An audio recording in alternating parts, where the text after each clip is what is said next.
Salve você antenado aqui no canal, meu nome é Lineker Biondi e eu vou trazer você para pertinho de todas as informações do Vasco nesse domingão. E olha só, ontem teve rodada do Campeonato Brasileiro, a gente vai falar sobre esses jogos, vamos falar sobre a atualização na tabela de classificações. Tem mais um clube aí na briga com o Vasco pela G7, hein? G6, G8, enfim. O Grêmio entrou na briga, tá? Vamos falar bastante sobre isso. Vamos falar também a respeito das escolhas do Rafael Paiva. Tem treino hoje que vai definir a equipe para amanhã. Lembrando que Hugo Moura e Pablo Verratti estão fora. Vamos falar bastante sobre esses assuntos. Mas antes, deixa o joinha para dar aquela moral, vai lá nos comentários deixar a sua opinião. E lá nos comentários, no primeiro comentário fixado, está o link da nossa parceira, a 1xBet. A 1xBet é parceira aqui do nosso trabalho e, claro, você clicando no link que está no primeiro comentário fixado, fazendo o seu cadastro e utilizando o código Mário Vasco, você ganhará bônus exclusivos para fazer os seus palpites. Exatamente isso. Tem até R$ 1.200 de bônus para você. O link no primeiro comentário fixado. Clica lá e vamos dar os nossos palpites para a rodada do Campeonato Brasileiro, onde o Vasco enfrenta o Bahia amanhã no Caldeirão. Fechou? E claro, você que quer também agilizar aquela grana, corre lá na Mais Ágil. A Mais Ágil antecipa o seu FGTS em menos de 24 horas. Então você que quer fazer aquela boa com a esposa, quer também aí comprar um carro, fazer aquela obra, a Mais Ágil agiliza para você. O contato da Mais Ágil está aqui e também lá na descrição desse vídeo. Não perca tempo, antecipe seu FGTS em menos de 24 horas com a Mais Ágil.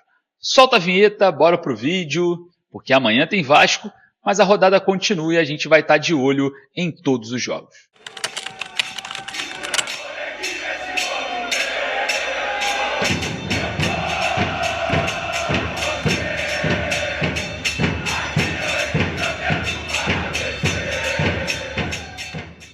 Ontem tivemos o início da rodada, alguns jogos muito importantes na parte de cima da tabela, outros jogos importantes para o meio da tabela e jogos importantes para a zona do rebaixamento.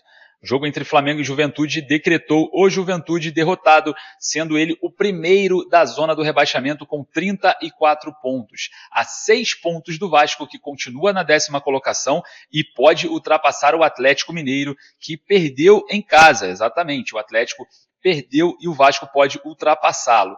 Vale destacar também outros jogos importantes, né? Vitória do Vitória sobre o Fluminense e também o Internacional, que venceu e vai chegando, né? Também na parte de cima da tabela. O Inter, que é sério candidato a buscar essa vaga na Libertadores da América, já está na 5ª colocação com 52 pontos. O Vasco com 40 pode chegar a 43, encostar ali no Cruzeiro e no Bahia, o Cruzeiro que é o 8º com 44 e o Bahia o 7º com 46. O Vasco, se vence o Bahia, pode encostar no G7. E por que o G7 pode ser interessante?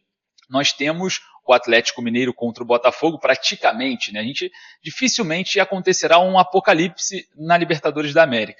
Então, muito provável que Botafogo e Atlético Mineiro se enfrentam, o Botafogo podendo ser campeão, né, da Libertadores, abre o G7. Né? Então o Vasco já fica a 3 pontinhos de tomar essa posição caso vença o Bahia amanhã. E claro, se tivermos também o Flamengo na Copa do Brasil vencendo o Atlético Mineiro, que tomara que isso não aconteça, abre o G8.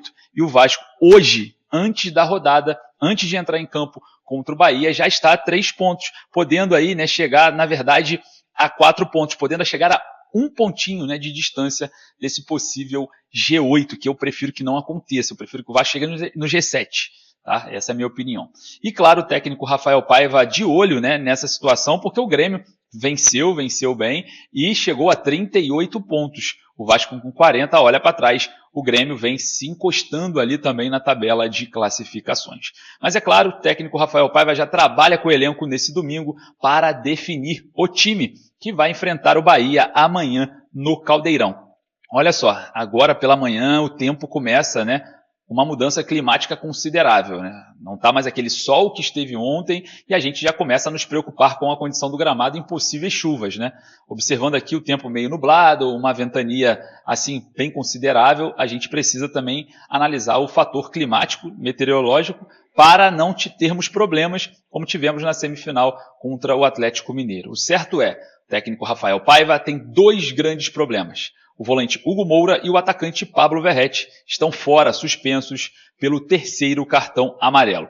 Para o Hugo Moura, a gente tem algumas soluções que já vinham sendo realizadas, né? A entrada, muitas das vezes, do Sforza naquela posição, aconteceu isso contra o Atlético Mineiro, né? Ele tirou o Hugo Moura e colocou o Sforza, provavelmente vai ser o que ele vai fazer. E no ataque, algumas outras opções. O estranho as informações sobre Alex Teixeira me assustam porque, não por conta do jogador, não porque é o Alex Teixeira, e sim porque o Vasco tem uma jogada piloto, né? É uma jogada característica dessa equipe, que é a bola aérea. Então, quando você perde o seu principal fator da bola aérea, você tem que repor de uma forma mais equilibrada possível e mais próximo da sua melhor arma. O Vasco hoje no elenco não tem esse centroavante que se impõe em bolas aéreas, a não ser o Pablo Verratti. Sem o Pablo Verratti, é necessário encontrar um jogador com características mais próximas possíveis. E quando a gente fala em Alex Teixeira, não temos no Alex Teixeira essas características. O Ryan pode até ser o mais próximo, mas ainda também está muito longe do que é ser o Pablo Verratti. Lá no Sub-20, lá no Campeonato Brasileiro de Aspirantes, tem o GB, só que parece que o GB não deve ganhar, né? O Paiva fala sobre a responsabilidade sobre os jovens em momentos decisivos, não deve ganhar essa vaga como titular. O GB que já fez um gol de cabeça contra o Red Bull Bragantino no Caldeirão de São Januário, junto com o Pablo Verratti em campo, tá? Assim que o Pablo Verratti entrou, a bola foi cruzada, a zaga foi atrás do Verratti e o GB marcou de cabeça naquela ocasião. Então, observando o elenco, o Vasco e o Paiva vai ter que buscar uma solução interna para substituir o insubstituível, que é o Pablo Verratti. Me estranha, claro, obviamente, a possível escolha em Alex Teixeira.